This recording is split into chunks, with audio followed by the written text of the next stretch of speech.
spotlight tonight. In a major push towards its reforms drive, the government today made some radical changes to the FDI policy in 9 sectors. It has dropped the caveat of the state-of-the-art technology for companies which want to invest beyond 49% in defense through the government approval route. Not just that, FDI and airlines also has now been allowed up to 100%, though government approvals will be needed beyond 49%. More importantly, there is good news for companies like Apple because the government has now amended the single brand retail policy. It has waived off the 30% local sourcing norm for 3 years for products with the state-of-the-art and the cutting-edge technology. I'm now joined by Vivek Gupta, who's a partner, mergers and acquisitions at BMR Advisors in London. Thank you very much, Vivek, for joining us here on The Big Picture. So just tell us a little bit about, the FDI and single brand retail that's been announced today. So in a sense, companies now have up to 8 years to meet that 30% sourcing norm. Good news, you'd say? Yes, absolutely. I think directionally, this government has signaled the intent that they're happy to liberalize retail. Ever since we had the Modi government come in, one was quite clear that they will pursue the reform agenda, but one wasn't quite so clear as to whether that reform agenda would extend into the retail sector or not. But by making this change, I think they've indicated very convincingly that they're happy to open up retail in the same manner as previous governments were wanting to. So I count this as a very big change. I think this can cause the 30% local sourcing norm was something that was holding back a lot of retailers.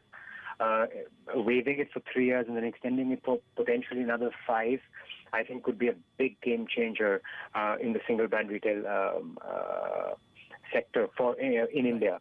And while on this topic, I'd also like to mention the change that has been made, which was announced earlier actually as part of the budget, on the food industry side, where you're permitting food products processed and manufactured to be offered through FDI and trading.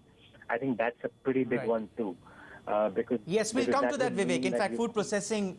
Okay. Absolutely, Vivek. In fact, that is one of the questions I want to throw at you separately. But let's just come back and let's just talk a little bit about this and the clarity which has now come about because of the government announcement. Have you been able to find out from any of the from the policy note that the government issued in terms of from what?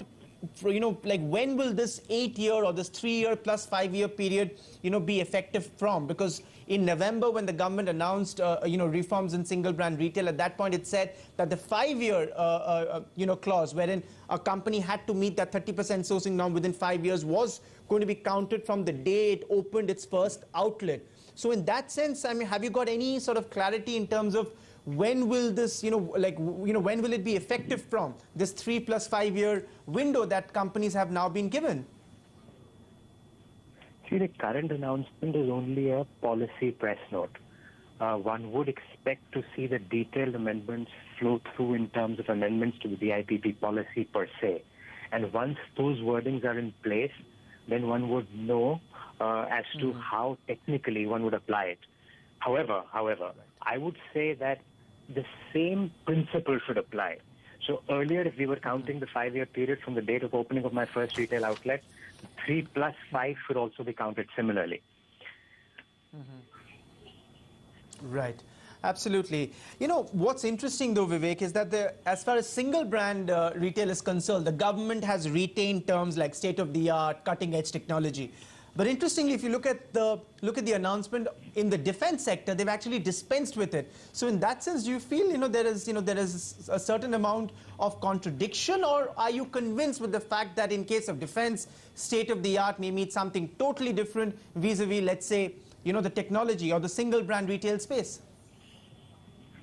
See, this is a phased process. In terms of defense, what we've seen is, because of the clause pertaining to the state-of-art technology, there was some ambiguity on the conditionalities that would be imposed. And defense is a very different sector too, in the sense that most defense players with access to technology would be comfortable coming in with a majority-owned technology ownership kind of position.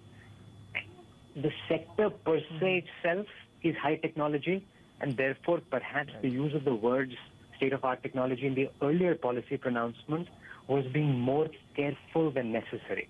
And we pointed this out at the time that policy came about. That was a move in the right direction. But today, having seen the experience, I think the government is convinced that in that sector there is no need for the word state-of-art technology, because defense investments by definition happen in high technology areas. Now, in terms of single brand, I think the use of the words for now. Remember, this is a very important change the government is making. 3 years you've already relaxed. Additional 5 years, attributing it to selling products with state-of-art and cutting-edge technology, I think is the right policy pronouncement for now. Let us watch carefully experience in this space and then see where it goes. Indeed, absolutely, Vivek. But then again, the question, is that who will define state-of-the-art cutting-edge technology? And also, when you're looking at, let's say, the smartphone market, for instance, all the manufacturers will claim that what they are doing is state-of-the-art. So in that sense, how will the government differentiate between, let's say, an Apple on one hand or a Xiaomi on the other?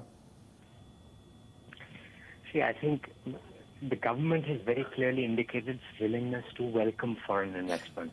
And that's the big takeaway for me. I would expect the government to interpret each case in a manner that is positive, that is constructive. The big takeaway from the use from the word state-of-art technology, etc., is that if it is for the shirt that I'm wearing, perhaps it's not state-of-the-art technology. But if it's the instrument that I'm talking to you on right now, whether it's manufactured by Apple or someone else, I think it would fall within the definition of cutting-edge technology. We leave this to the government to interpret, but today, I think the message for today is that the government has very positively responded to genuine suggestions made by various retailers and is trying to create an environment where more foreign investment can flow through into the economy. Point well taken, Vivek. So therefore, we should look at the big picture, not get lost in details right now. As you said, the government will come out with some clarification sooner rather than later, and we should all wait for that. But let's just come back to this food processing, something that, you alluded to before this. So essentially now this announcement of allowing 100% FDI, under the automatic route in food, in food products, including e-commerce, this would essentially mean multi-brand in food retail, isn't it? Yes, that is right. Multi-brand and food retail in respect of food products manufactured or produced in India. So if you have a cheese from Amsterdam, that could not retail in such a store. But if you had food products manufactured or produced in India, you could have a Walmart or a Tesco or a Sainsbury opening up a food store in India. Right.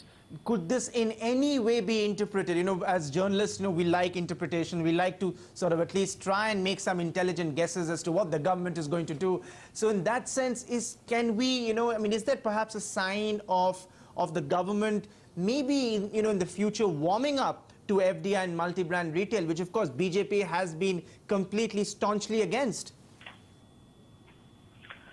So I think I wouldn't go so far as to say that this is an indication of the government's willingness to open up multi-brand retail in toto. But I do think that this is a very important move for a reasonably sensitive sector. This announcement, when it came through as part of Finance Minister's speech, Finance Minister's budget speech, took us somewhat by surprise. And we were closely watching to see whether this would indeed get translated into a policy pronouncement. It seems to have gotten there.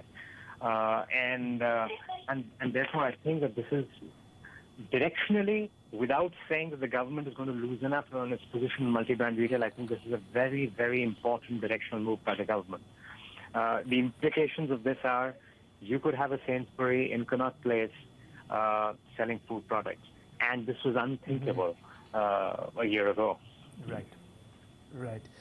Vivek Gupta, pleasure to have you join us here on The Big Picture and taking us through the fine print. We'll come back to you once the government comes out with a more detailed note. But thank you for joining us here on The Big Picture.